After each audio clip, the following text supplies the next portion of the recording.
Good afternoon and welcome to another episode of Sales TV, Sales Transformation. This is episode 6, the final episode of our mini series. So we started several months ago now, it feels like, Grant.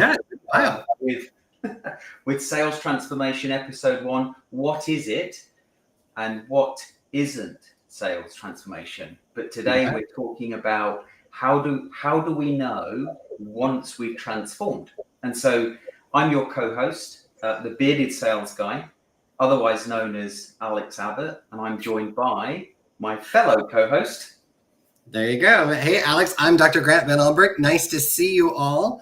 I am with Scared So What, the world's first personal change management model and system. And yes, sales transformation. So we missed you last week, Alex. You were traveling a bit, but it was great to see you here today. I'm glad you're with us. And you're right. Sales transformation. We've had some great guests. We've had some great topics, great conversations. We had John at Royal Mail. We've had, who else did we have? We had a Professor. We had Axel as well, too, who was here. So we had some Andy from the ISP and from Cranfield. Professor Javier from Cranfield as well, too. So lots of great discussions. Richard Brooks, yeah. Richard Brooks was with us. Yep, that's absolutely true. And so today I'm excited. We've got a really special guest. So we thought, this is supposed to be our final episode, Sales Transformation in the series. I'm not so sure because I think we're never really done. But that's what we're going to talk about today. So I'm excited to bring to the stage a gentleman who is absolutely phenomenal at what he does. A career sales professional, an author, and an incredible friend that we love to have and share with us today. Please welcome to the stage, Sakis Tassoudis. Sakis, how are you? Thank you. Thank you very much, Grant and Alex. Pleasure to be in your show. And I've seen the series and I admire actually the people that you had there and the topics that you're positioning. Thank you. Oh, thank you. Well, I think we should just dive right into it. We've got only a certain amount of time today. And I know it's lunch hour here in Europe, so we want to make sure that we're getting to the questions. Are we done?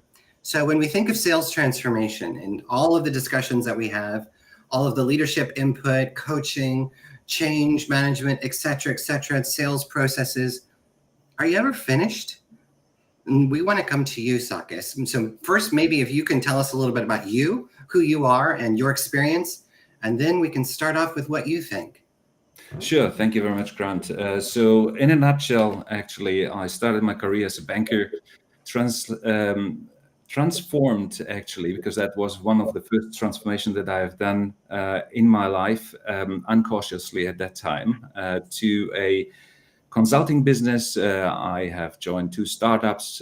I have then joined SAP for 8 years of my life, where I have went through different positions from product management to sales, and that was actually the role that I was keeping for a very long time. I have accompanied also the first spin-off of SAP to service to Sapphire, and I'm currently in the middle of a transformation as I'm looking forward to go through a transformation, which I can talk a bit more later on what it means. But I can tell you so much, it's an exciting process if you embrace it and if you're open to live it. That's right. Wow. Great history, great experience. I don't know where to begin, Alex. What do you think? Well, listening to Sakis talk, I was thinking of the word scared, and I know there's a link with what you do, Grant. And we were talking before we went live about this emotion, I guess, of feeling scared and why it's so important to feel scared before you begin the change, the transformation. And there's probably a couple of things in there is what do we mean by feeling scared? But also, I learned something before we went live.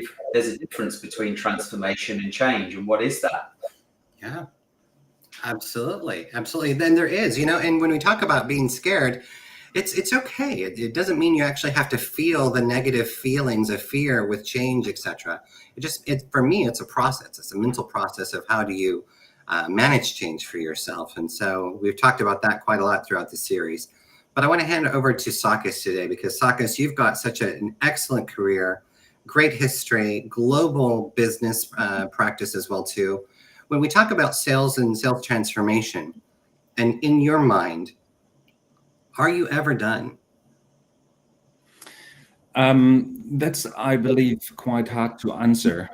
But the obvious point would be probably, no, you're not done. But there are some specific aspects that you can consider that you have went through a transformation, which we can speak later on it. But I believe that in order to, first of all, understand, and Alex said the point about the difference between change and transformation, is to ask the question, what is transformation? We will go through later on what a transformation is, because there is a individual point that makes the difference for each one of us. So you will not find a common definition of transformation that defines everything. You can find and scaffold actually a canvas about transformation with specific principles, but that's it. After that, each one of us has his own transformation and has to see how that reflects to him. Then we need to discuss also the point and understand why transformation is so important. It is important because we live in a time which is characterized from ongoing change, which actually, in order to embrace it, brings us to the stage that we have to transform. And I can speak about that a bit later on. And then we talk about sales transformation. It has to do also with leadership, with management and individual. And the question is, how do we lead transformation? And can we lead transformation if we don't transform ourselves? So those are a couple of points that I believe I can give you some transparency. I'm happy to get some of your questions that I believe will make the discussion a bit more candid. Yeah, I love that. And I think, Alex, if you don't mind, I love that last part of what you just said. You know, you can't really start with transformation unless you start with yourself. So there's two kind of points with there. So transformation of self and transformation of sales and sales business entities. So in your mind, Sakis, you know, if I look back at sales training, sales education, as we've known it historically, the last big movement was in the 1980s when you had the consultative sales tips, tricks to overcome objections, to manipulate the conversation, to give your pitches and deliver, and then to close. That's what it was all about back then. And for some reason, sales globally really hasn't advanced from there, but yet people have. Can you talk a little bit about that and why you think transformation is such the big buzzword right now in sales? Yeah, no, that's a great question, Grant. And I believe, as you rightfully said before, some of the professions, and I consider sales being a profession. We know that Dr. Phil Squire and many others are fighting to get this defined as a profession, which I believe is a highly skilled profession that needs to, come to the spot a bit more. But coming back to your question, we see that there is a smaller movement of how this sales profession is evolving and is transforming. And the reason for that, and that is my personal opinion, is it has to do also with where organizations are giving focus. And sales was a traditional job in the past. If you consider SAP as an example, we had times where the customer was calling you and asking you if you have time to go and sell him a product because it was on the hype. Yeah. But those times have changed. Then we have also a change into which are the decision makers, which are the people that you will face when you go to a customer, and how do they understand yourself as being, a salesperson? Is it just, providing the tea and coffee and, some information and bringing the experts inside? Or do they expect you to understand what their business is and to be also tactfully audacious, provoking actually that what they are have not thought about themselves or nobody wants them to ask for? Because the people that are decision makers are not only getting smarter and informed, but they also have evolved actually into their praxis so that they want people who will build on trust and will guide them for a longer term innovational cycle, even through a transformation. And I believe this is where the demand comes from, where you say is that sales education in organization cannot rely anymore on old models. Yeah. When do we talk about new sciences that are relevant in order to understand people, like psychology, like building trust, like understanding a deep understanding of technology or the topic that you are selling to someone? Yeah. And sales is not anymore sales. I believe it's much more building up a relationship that will lay a foundation of a joint future together, so that you can help the organization or the other organization actually to evolve, eventually to transform. Wow. Yeah. I think there's so much that's changed from this world that you describe in the 80s, Grant, where whilst there were complex sales, it was still a far more linear world that we lived in compared to today. And the importance of trust and creating trust, not just between you and one other person, but the entire decision-making unit, multiple people. And because I think so many companies have made poor decisions, buying the wrong solutions and paid heavily for it, they're far more cautious in who they trust today. Yeah. Well, and you're so right. And I think what you've just described, is a complete transformation from the yesteryear of sales to today's environment of sales. And there has to be some science and psychology that comes along with it if we are to professionalize the career path. So I thoroughly agree with that point. Sales has such a bad name still. And it's amazing how one of the biggest contributors of revenue growth for organizations around the world, how do you put sales ethics and how do you actually bring us into the modern era? We talked about earlier off camera about the world of sales is completely shifting digital. There's a whole digital movement, AI movements, all types of scenarios to where the sales playing field is no longer the way it used to be in years past. So transformation then comes more important, and we all have to learn how to facilitate that. I maybe want to ask you, Sakis, you talked about it a little earlier. Can you tell us in your mind, what is the true definition and the distinction between transformation and change?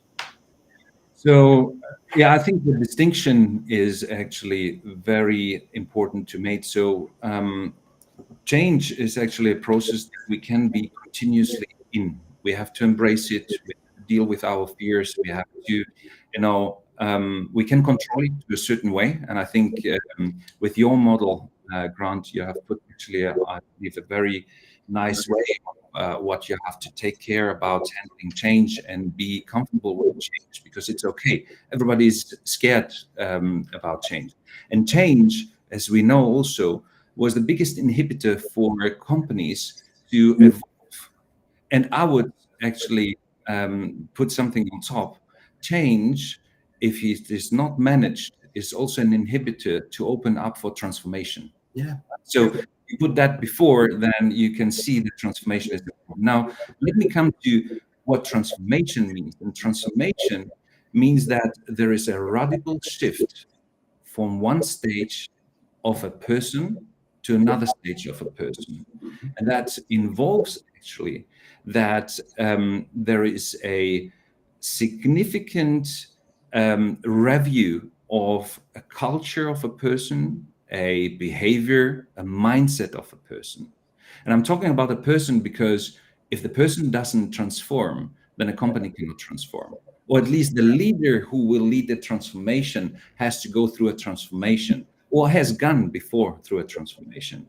So it demands also a shift into human awareness that you need to create. And that at the end changes the worldview that a person has before he can transform or while he is transforming. And I think this is the big differentiation between change and transformation. Transformation is a state where you come into after a radical shift of mind, either through a happening or something that you enforce yourself to do, but not somebody else enforces you to do. Change can be enforced also from somebody else, and you have to deal with it. Yeah. Makes sense?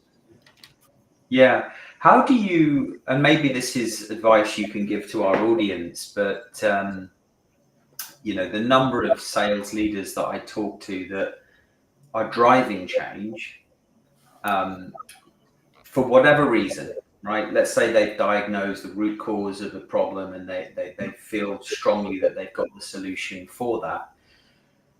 But then they lose faith after a period of time, and then they go back to what they knew.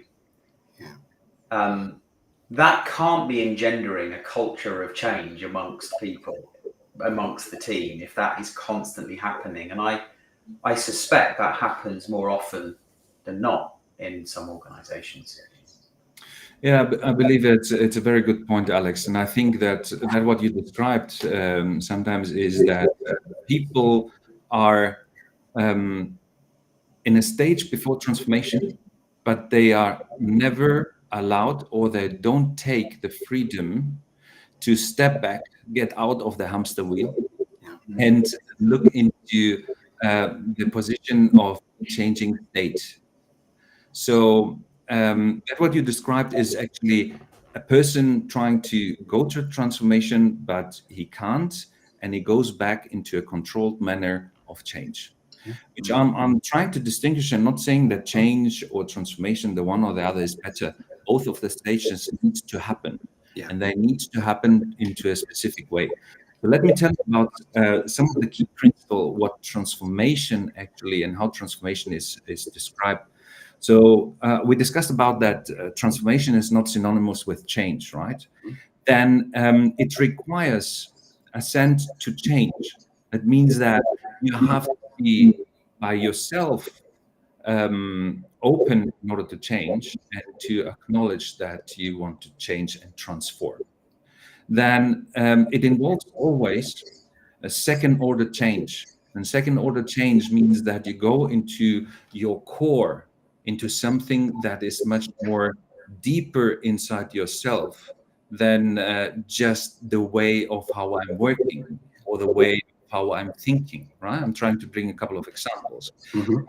The way of how I define my purpose, if that changes from today to tomorrow, or I'm in this process, that means that I'm starting to transform, right?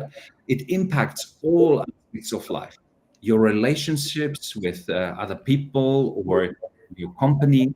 It involves actually your beliefs. It involves questioning your purpose, your beliefs, and everything else that you have in your worldview. Sorry, and it involves also to letting things go. So you are out of control for some things. And I believe those are the key principles that involve also risk, fear, loss that you have, which is, I think, the scared so what model is talking about. And now if you involve that into transformation, then you put also a question mark, because there is no process that you can handle this transformation. There are only some aspects that you can consider and be able to go through. I love that. And you're so right. And it seems like the role of sales leaders is really transforming in itself. It's not the old days of just, here's your targets, here's your numbers, go hit them and do some actions and do some events and, everything will be fine. It's a continual evolution, just as you've said, Sakis, between change and transforming oneself, one's team members, one's company, one's enterprise, and also extending it out to the customers that we serve as well too. I had a great discussion with a commercial leader the other day, and he said, well, the sales team just needs to hit the numbers. And I actually paused him right there and I said, pretend that this pen is a number, hit it. And he just looked at me, huh? And I said, a number is only a moment in time. And once you see it, it's historical and done. So if you want to talk about the numbers and spend 3 hours in a review session about the numbers, you're wasting your time. Yes, numbers are important, but what are the actions? What are the activities? What are the people processes that we're going to do to actually make that number in the bell curve that happens next week. And that it was amazing, just the eye-opening, you're right. And so we're on a continual transformative journey of bringing the whole organization along the discussion. Well, this is so interesting, Sakis. We're getting close to time, but I know that you are an author as well. And you have written a chapter in a beautiful book.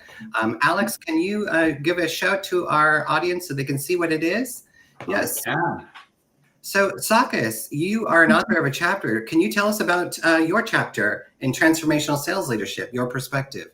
Yeah, I'm. Thank you for giving me this opportunity. It's nice to promote this book, which I believe has incredible individuals that have contributed, and also there are authors that have helped us in order to structure this book. So I'm very thankful that I had this opportunity. My chapter is chapter 12. It's talking about the humanification of leadership in the 21st century. And it goes back to points that you mentioned before, Grant, about, how do we deal with this short-termism in sales, in leadership at all? And what do we need to consider and change? Because it's very simple and the easiest route for managers or leaders to say to their team, go and hit the numbers. I would demand much more from leadership to help me to define the way of how I will hit the numbers, and not focus on the numbers, but focus on creating a value that is based on human values, but helps you actually and find a way for you to go and make the numbers for the company, which I'm not underestimating, but at the same time respects you as an individual and helps you and gives you the tools and the mechanisms and also the empathy, if you like so, and the integrity in order to be committed to find a way to get your customers to make the sale, to help you, the organization to grow. And I'm talking also about a term that I probably invented just for the sake of people, to give them an understanding about the importance of mental health. We talked with Alex before we jumped into the session about the importance of the mental health of salespeople, which we see a decreasing, mental health state of people, not only with burnouts, but also people that are, feeling a situation of disorder, or if you like, so in insanity, meaning becoming insane in sales roles or leadership. So I'm talking a bit about that. And finally, I'm closing in this chapter also about a metanoia concept, which is transformation. Metanoia is a radical shift in mind. Metanoia comes from the Greek word noia, which means nous, and is actually the brain of someone's, which means a bit more than brain, and met is actually the meta state, the next state that you are going through, yet that you are transitioning to. So all this I have put into a chapter that is probably an inspiration for people. It's a concrete recipe, but it's an inspiration for people to think about some aspects of transformation and why we need, in an artificial intelligence age or digital age, more humanified leaders. Now the book's called Transformational Sales Leadership. Is it just for the sales leader? Is it for the aspiring sales leader? Is it for everyone? It is for everyone, I would say. However, I consider sales leadership being an art that deals so directly with a relationship of your customer. Yeah. It involves many cultures. I have worked in over 70 countries, selling there with my teams, which I never could do without my teams. But it involves so many cultures, so many world, so many aspects, and it makes it more difficult if you don't have empathy, if you don't show trust, if you don't show integrity, if you don't show compassion, if you don't have all these human values guiding you. It makes it difficult to be successful. And this is why I consider it makes a very good sense for sales leaders that want to to go to a sales transformation to look into some of those chapters. Yeah. And the book is on Amazon, is it? Yeah. Where yeah. can it be? Amazon or anywhere books are sold. Yeah, definitely. So transformational sales leadership. And I agree with Sakis as well. In my perspective, I wrote chapter 3, which is all about leading people through personal change and your sales teams as well too. And, you know, this book is for anybody who is wanting to get into sales, who's in sales. I think of all of the universities that are teaching marketing and sales together. This book is with Sakis, myself, we have a total of 12 global sales leaders who have come together to contribute our perspectives from real world pracademics. And when I say pracademics, we are practicing academics, but also inside business today, and we lead business entities. So again, a great shout out to Dr. Christine Eastman, Dr. Phil McGowan, and Dr. Beth Rogers for being our guiding light and our editors, and for Dr. Phil Squire for writing the foreword of this book. We couldn't do it without you. Fantastic. And if anyone wants to learn more about you, Sakis, where can they find you? LinkedIn is always a good, let's say, interface in order to exchange perspectives. I'm having a couple of articles coming out, but I'm very open to be contacted and to exchange with people that are interested on transformation, sales, or any aspect of leadership. Fantastic. Thank you so much for joining us for our 6th and final episode in the series. Is it the final? No. Well, we can say final, and then we can always announce a comeback. You never know. Sakis, thank you so much. As always, it's a great pleasure and an honor to be with you. I thank you for your wisdom and your experience and for sharing with all of us. Keep going. Keep shining that bright light. Pleasure on my side. Thank you very much, gentlemen.